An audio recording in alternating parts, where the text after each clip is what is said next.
Assalamualaikum warahmatullahi wabarakatuh. Perkenalkan, nama saya Novianti Hasim. Saya mahasiswa dari program studi pendidikan IPA kelas B. Pada video kali ini saya akan membahas materi mengenai populasi dan komunitas.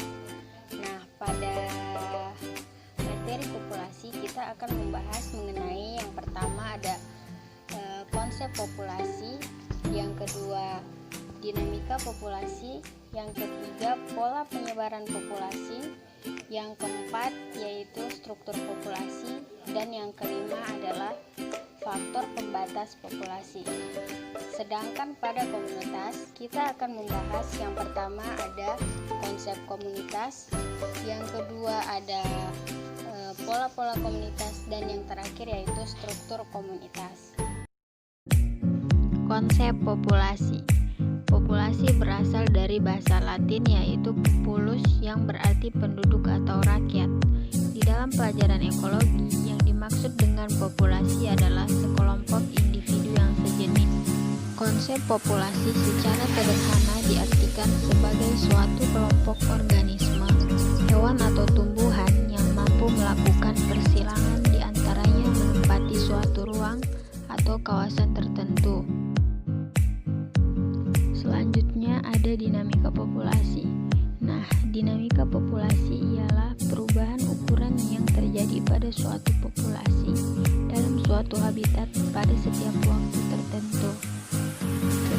Perubahan anggota populasi terbagi menjadi dua. Yang pertama, fluktuasi, yaitu perubahan ukuran populasi yang tidak beraturan menurut skala waktunya. Dan yang kedua itu siklis, adalah perubahan ukuran populasi yang beraturan dan tetap pada skala waktunya. Pola penyebaran populasi. Penyebaran populasi terbagi menjadi tiga. Yang pertama ada penyebaran secara seragam atau beraturan, di mana individu terdapat pada tempat tertentu dalam komunitas. Yang kedua ada secara acak atau random, di mana individu-individu menyebar dalam beberapa kelompok dalam tempat lain. Dan yang ketiga yaitu kelompok atau clumped, di mana individu selalu ada dalam kelompok dan sangat jarang terlihat sendiri atau terpisah. Yang keempat, struktur populasi. Menurut Hardiansyah 2010, struktur populasi meliputi densitas dan pola distribusi, demografi tumbuhan, stadia dan umur, fekunditas, struktur umur, dan struktur stadia. Dan yang kelima, faktor pembatas. Suatu keadaan yang melampaui batas-batas toleransi disebut keadaan yang membatasi atau faktor pembatas. Faktor pembatas populasi yang pertama ada faktor independen atau faktor yang tidak tergantung pada kepadatan.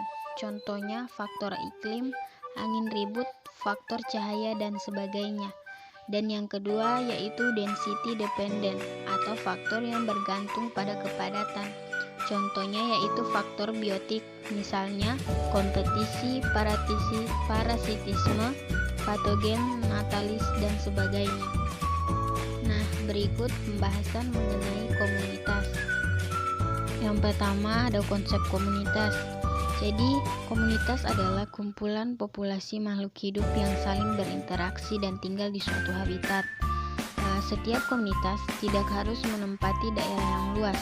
Artinya, komunitas dapat mempunyai ukuran berapapun. Selanjutnya adalah struktur komunitas. Menurut Husama 2015, struktur komunitas adalah suatu konsep yang mempelajari susunan atau komposisi spesies dan kelimpahan dalam suatu komunitas.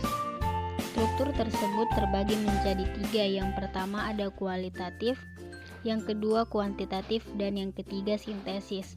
Nah, untuk kualitatif contohnya itu seperti komposisi, bentuk hidup, fenologi, dan vitalis. Dan untuk kuantitatif contohnya seperti frekuensi, densitas, dan densitas relatif. Dan yang ketiga ada sintesis. Nah, sintesis adalah proses perubahan dalam komunitas yang menuju ke suatu arah yang berlangsung lambat secara teratur dan terarah dan dapat diramalkan.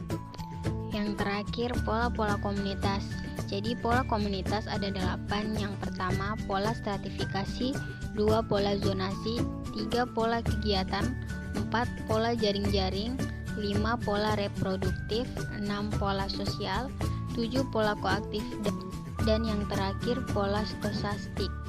Nah, itu dia penjelasan materi populasi dan komunitas dari saya. Sekian video ini, semoga bermanfaat.